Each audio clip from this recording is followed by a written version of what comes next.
Hi friends, എന്തൊക്കെയുണ്ട്? എല്ലാവർക്കും സുഖല്ലേ? ഇന്ന് ഞാൻ വന്നിട്ടുള്ളത് വില്ലേജ് ഫീൽഡ് അസിസ്റ്റന്റ് എക്സാമിനെ കുറിച്ച് പറയാൻ വേണ്ടിയിട്ടാണ് കേട്ടോ. കുറച്ച് പേര് എന്നോട് ചോദിച്ചിട്ടുണ്ടായിരുന്നു. ഇൻസ്റ്റാ ത്രൂവും അതേപോലെ തന്നെ ഇങ്ങനെ നമ്മളുടെ ചില വീഡിയോസിന് അണ്ടറിൽ കമൻ്റ് ആയിട്ടും കുറച്ച് പേര് ചോദിച്ചിരുന്നു. എങ്ങനെയാണ് ഇങ്ങനെ VFA എക്സാമിന് പ്രിപ്പയർ ചെയ്യുക? ഇനി പ്രിപ്പയർ ചെയ്തിട്ട് കാര്യമുണ്ടോ? ടൈമുണ്ടോ? അങ്ങനെയൊക്കെ ചോദിച്ചിട്ട്. അപ്പം എന്നാ അതിനെക്കുറിച്ച് പറയാമെന്ന് കരുതി. അപ്പോൾ നമ്മളുടെ എക്സാം നടക്കാൻ പോകുന്നത് സെപ്റ്റംബർ 19-ാം തീയതിയാണ് കേട്ടോ. അപ്പോൾ ഇനി നോക്കുകയാണെന്നുണ്ടെങ്കിൽ ഒരു 2 മാസവും ഒരു 7, 8 ദിവസം അത്രയേ ഉള്ളൂ നമ്മുടെ മുന്നിൽ. അപ്പോൾ ഞാൻ അങ്ങനെ ചിന്തിക്കായിരുന്നു. ഈ ടൈം മതിയോ കിട്ടാൻ? കുറച്ച് പേർക്കും ഡൗട്ട് ഉണ്ടാവും. ഇത്ര ദിവസത്തിനുള്ളിൽ എന്ത് പഠിക്കാനാ?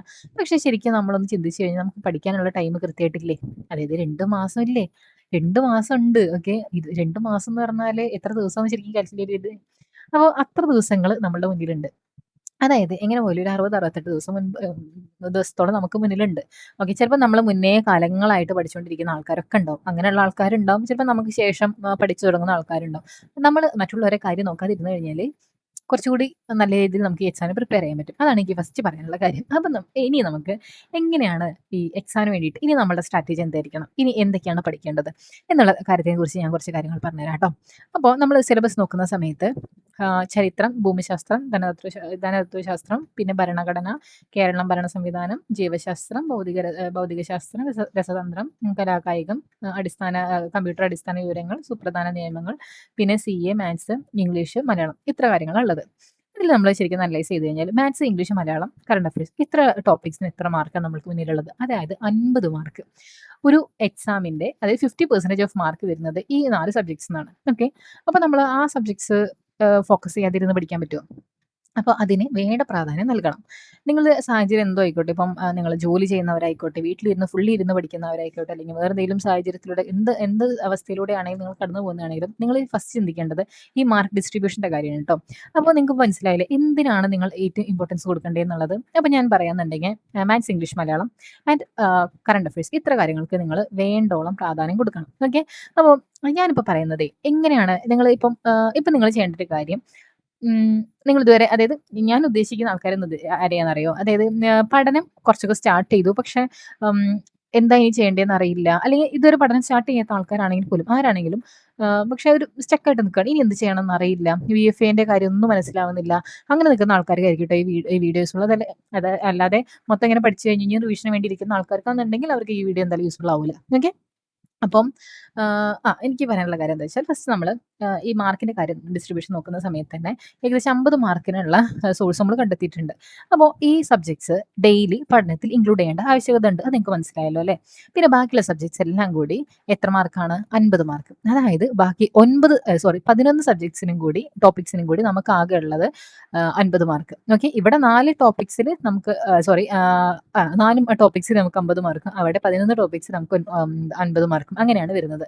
അപ്പം ആഹ് നമ്മളിപ്പം ഒരു ദിവസം ടൈം ടേബിൾ ഉണ്ടാക്കുക കരുതുക. അപ്പോൾ ടൈം ടേബിൾ ഉണ്ടാക്കുമ്പോൾ എന്ത് ചെയ്യണം?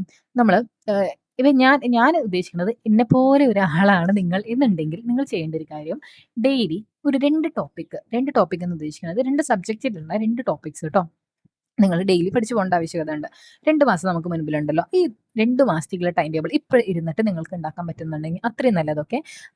ഇനി മുതലുള്ള 2 മാസം നമ്മൾ ശരിക്കും ഫുൾ ഇരുന്ന് പഠിക്കുക. വേറൊന്നും ചിന്തിക്കുന്നില്ല. ഈ ഒരു എക്സാം VFA എക്സാം നമ്മൾ ക്രാക്ക് ചെയ്യും എന്നുള്ള ആ ഒരു മൈൻഡിൽ മാത്രം നമുക്ക് വേറൊന്നും ചെയ്യാനില്ല. നമ്മളിത് മാത്രമേ ഉള്ളൂ നമ്മുടെ ലക്ഷ്യം എന്നുള്ള രീതിയിൽ നിങ്ങൾ ഇരുന്ന് പഠിക്കുക. ഓക്കെ. ഇപ്പോൾ ഞാൻ പറയണത് നിങ്ങളിപ്പോൾ വേറെ എക്സാംസിനൊക്കെ ഫോക്കസ് ചെയ്ത് പഠിച്ചു തുടങ്ങിയ ഒരാളാണെന്നുണ്ടെങ്കിൽ അതൊരു നിർബന്ധിക്കുന്നില്ല. പക്ഷേ VFA ആണ് നിങ്ങളുടെ മൈൻഡിലുള്ളത്. വേറെ ഒന്നും എനിക്കിനി ഫോക്കസ് ചെയ്യാൻ പറ്റില്ല. അങ്ങനെയുള്ള ആൾക്കാരാണെന്നുണ്ടെങ്കിൽ തീർച്ചയായിട്ടും ഇപ്പോൾ ഈ രീതിയിൽ തന്നെ ചിന്തിക്കുക. അതായത് ഇത് കിട്ടിയില്ലെങ്കിൽ ശരിയാവില്ല. ഇത് കിട്ടിയേ പറ്റുള്ളൂ. എനിക്കല്ലാണ്ട് വേറെ ആർക്കും കിട്ടിയിട്ട് കാര്യമില്ല. അങ്ങനെയൊക്കെ ചിന്തിക്കുക. ഓക്കെ.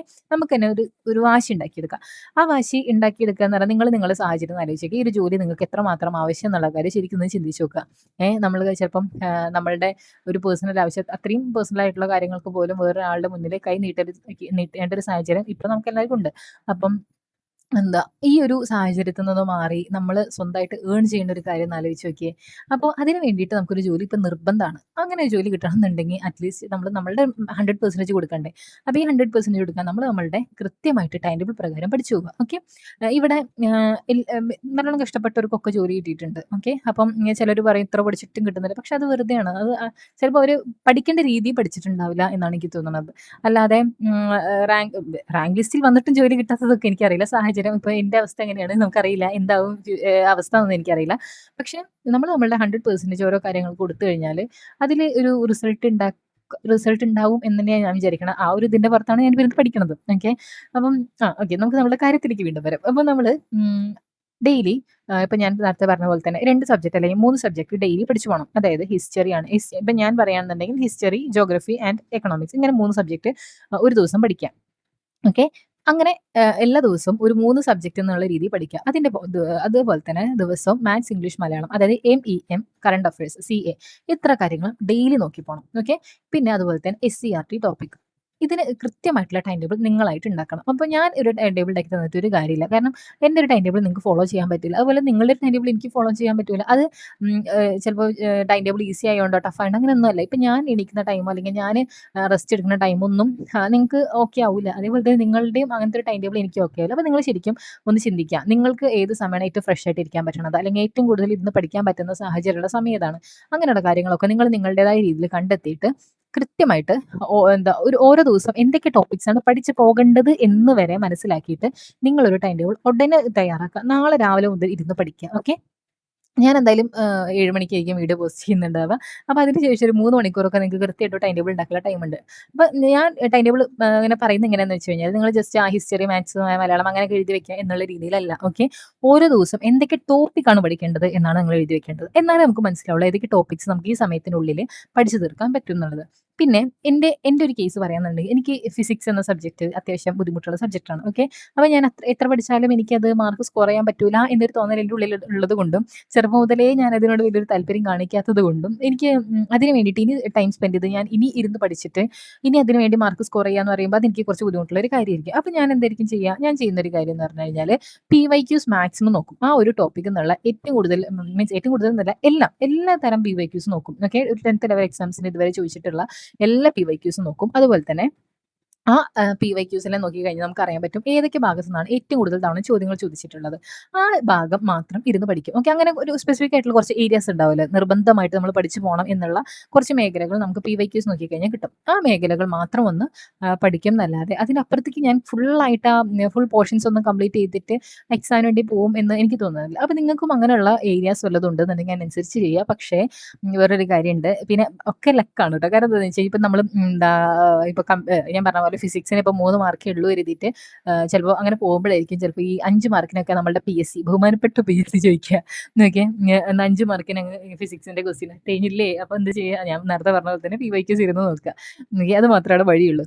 പിന്നെ അതുപോലെ തന്നെ ചില സമയത്ത് ഒരു ക്വസ്റ്റ്യൻ പോലും ചോദിക്കാത്ത അങ്ങനെ സിറ്റുവേഷൻസ് ഉണ്ടായിട്ട് ഇപ്പോൾ ഡിഗ്രി ലെവലിന്റെ എക്സാമിലൊക്കെ നമുക്ക് ഭയങ്കരമായിട്ട് മാർക്കിന്റെ ഒരു പ്രശ്നം നമുക്ക് കാണാൻ പറ്റും. അതായത് സിലബസിൽ പറഞ്ഞ പോലെയൊന്നും അല്ല നമുക്ക് മാർക്ക് ഡിസ്ട്രിബ്യൂഷൻ ഒന്നും ആ സിലബസ് നമുക്ക് പറഞ്ഞ പോലെയല്ല വന്നിട്ടുണ്ടായിരുന്നത്. അപ്പം അങ്ങനെയുള്ള ഇൻസിഡൻസും ഉണ്ടാവും. പക്ഷേ നമ്മളിങ്ങനെ PYQസും കാര്യങ്ങളൊക്കെ നോക്കി പോകുമ്പോൾ കുറച്ചുകൂടി സേഫ് ആവാനുള്ള പോസിബിലിറ്റി ഉണ്ട്. പിന്നെ അടുത്ത കാര്യം, ഡെയിലി നിങ്ങൾ PYQs നോക്കണം. ഒരു ദിവസം പോലും PYQs വിടരുത് കേട്ടോ. PYQs വിട്ട് കഴിഞ്ഞാൽ നമുക്ക് നമ്മളുടെ എന്തായി ലൈക്ക് എവിടെയാണ് നമ്മളുള്ളത്, നമ്മൾ ഇനി എത്ര ദൂരം സഞ്ചരിക്കാനുണ്ട് എന്നുള്ള കാര്യങ്ങളൊക്കെ ക്ലിയർ ആയിട്ട് മനസ്സിലാക്കണം എന്നുണ്ടെങ്കിൽ mock test in the sense PYQs ആണെങ്കിലും ശരി. പിന്നെ അതുപോലെ തന്നെ കുറേ പേര് ചോദിച്ചിരുന്നു എവിടുന്നാ മോക്ക് ടെസ്റ്റ് കിട്ടുക. എൻട്രിയിൽ നമുക്ക് ഫ്രീ ആയിട്ട് ലൈവ് എക്സാംസ് എഴുതാൻ പറ്റാറുണ്ടായിരുന്നു. പിന്നെ അതുപോലെ തന്നെ തൊഴിൽ വാർത്ത, തൊഴിൽ വീതി അതിലൊക്കെ നമുക്ക് മോക്ക് ടെസ്റ്റും കാര്യങ്ങളൊക്കെ അവൈലബിൾ ആണ്. അപ്പോൾ അതൊക്കെ നോക്കിയിട്ട് ഡെയിലി നിങ്ങൾ മോക്ക് ടെസ്റ്റ് ചെയ്യണം. അതിനൊന്നും ഒരു കുറവും വിചാരിക്കരുത്. പിന്നെ അതുപോലെ തന്നെ ഏതൊക്കെ ഭാഗത്തു നിന്നാണ് മിസ്റ്റേക്ക് വന്നത് എന്നുള്ള കാര്യം കൃത്യമായിട്ട് അനലൈസ് ചെയ്ത് പോയില്ല എന്നുണ്ടെങ്കിൽ പിന്നെ നിങ്ങൾ മോക്ക് ടെസ്റ്റ് ചെയ്തിട്ടും അല്ലെങ്കിൽ PYQ എക്സാം ചെയ്തിട്ടും കാര്യമൊന്നുമില്ല. അപ്പം ഡെയിലി ഇപ്പം ഞാൻ പറഞ്ഞ പോലെ തന്നെ എന്തൊക്കെ ചെയ്യണം? PYQ നോക്കുക, SCERT, MEM, CA, പിന്നെ ബാക്കി ഒരു 3 സബ്ജക്റ്റ് എന്നുള്ള രീതിയിൽ പഠിച്ചെടുക്കുക. ഓക്കെ. ഈ 2 മാസം 2 മാസം അല്ലെങ്കിൽ ഒരു 8 ദിവസം. ഓക്കെ. 2 മാസം 8 ദിവസം ഇത്ര ദിവസം നിങ്ങൾ വേറൊന്നും ചെയ്യേണ്ട. ഇതാണ് നമ്മളുടെ എയിം. ഓക്കെ. ഇതിനപ്പുറത്തേക്ക് വേറൊന്നും ചെയ്യേണ്ട. ഇത് മാത്രമായിരിക്കട്ടെ നിങ്ങളുടെ മനസ്സിലുള്ള ആകെ ഒരു ചിന്ത. ഓക്കെ. ഇതിൻ്റെ ഇടയിൽ കല്യാണമാണെങ്കിലും ശരി, വേറെ എന്ത് പരിപാടിയാണെങ്കിലും ശരി, നിങ്ങൾ ശരിക്കും ചിന്തിക്കുക ഇങ്ങനത്തെ ഒരു പരിപാടിക്ക് ഇങ്ങനെ പോകേണ്ട ആവശ്യമുണ്ടോ?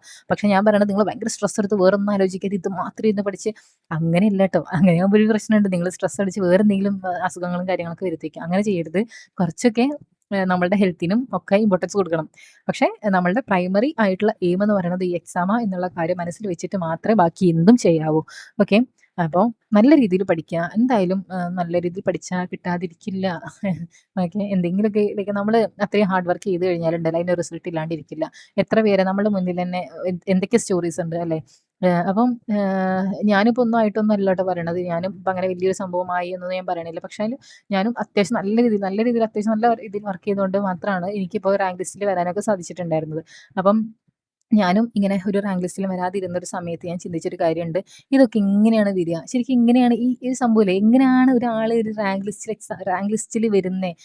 ഒരു സർക്കാരിന്റെ ഒരു പേപ്പറിൽ നമ്മളുടെ പേര് അച്ചടിച്ച് വരിക, നമ്മളുടെ ഡേറ്റ് ഓഫ് ബർത്ത് അച്ചടിച്ച് വരിക, നമ്മളുടെ കാസ്റ്റ് അച്ചടിച്ച് വരിക, കാസ്റ്റ് ഉണ്ടെങ്കിൽ. ഓക്കെ. അപ്പൊ അങ്ങനെയൊക്കെ വരിക എന്ന് പറയുമ്പോൾ അതെനിക്ക് ആ സമയത്ത് ഭയങ്കര ഒരു ത്രില്ല് ഉണ്ടാക്കി തരുന്നു. അതേപോലെ തന്നെ നമ്മുടെ ഫോണിലേക്ക് ഒരു മെസ്സേജ് വരിക, അങ്ങനെ സർട്ടിഫിക്കറ്റ് അപ്ലോഡ് ചെയ്യുക. ആ കാര്യമൊക്കെ ഇങ്ങനെ ആലോചിക്കുമ്പോൾ എനിക്ക് ഇങ്ങനെ കുളിര് വരുമായിരുന്നു. ബട്ട് ഇപ്പോ എന്ന് പറയുമ്പോൾ എനിക്ക് ലൈക്ക് ഞാൻ എത്രമാത്രം ഹാർഡ് വർക്ക് ചെയ്തിരുന്നു എന്ന് ആലോചിക്കുന്ന സമയത്ത് ഇതൊക്കെ എനിക്ക് ഭയങ്കര സ്വീറ്റ് ആയിട്ടുള്ള ഒരു കാര്യമായിട്ടാണ് തോന്നുന്നത്. ഓക്കെ. അപ്പം അതേപോലെ തന്നെ നിങ്ങളും നല്ല രീതിയിൽ വർക്ക് ചെയ്യുക. നല്ല രീതിയിൽ പഠിച്ചു കഴിഞ്ഞാലൊന്നും അങ്ങനെ റിസൾട്ട് കിട്ടാണ്ടിരിക്കില്ല. ഓക്കെ. അപ്പം എല്ലാവർക്കും നല്ലൊരു ടൈം ഉണ്ടാവും. നല്ല രീതിയിൽ വർക്ക് ചെയ്ത് കഴിഞ്ഞാൽ നല്ലൊരു റിസൾട്ട് ഉണ്ടാവും. ഓക്കെ. അപ്പോൾ അത്രയേ ഉള്ളൂ. നിങ്ങൾക്ക് വീഡിയോ ഇഷ്ടപ്പെട്ടു എന്നുണ്ടെങ്കിൽ തീർച്ചയായിട്ടും കമൻറ്റിലൂടെ ആ കാര്യങ്ങൾ അറിയിക്കാൻ ശ്രമിക്കണം. പിന്നെ സബ്സ്ക്രൈബ് ചെയ്യുന്ന കാര്യം പരിഗണിക്കണേ. അതുപോലെ തന്നെ ഫ്രണ്ട്സിനോടൊക്കെ ഇത് നിങ്ങൾക്ക് ഷെയർ ചെയ്യാൻ താല്പര്യമുള്ള ഫ്രണ്ട്സ് ആരെങ്കിലും ഉണ്ടെന്നുണ്ടെങ്കിൽ തീർച്ചയായിട്ടും ഷെയർ ചെയ്യുക. അപ്പോൾ അത്രയേ ഉള്ളൂ. Thank you so much for watching. Okay. By.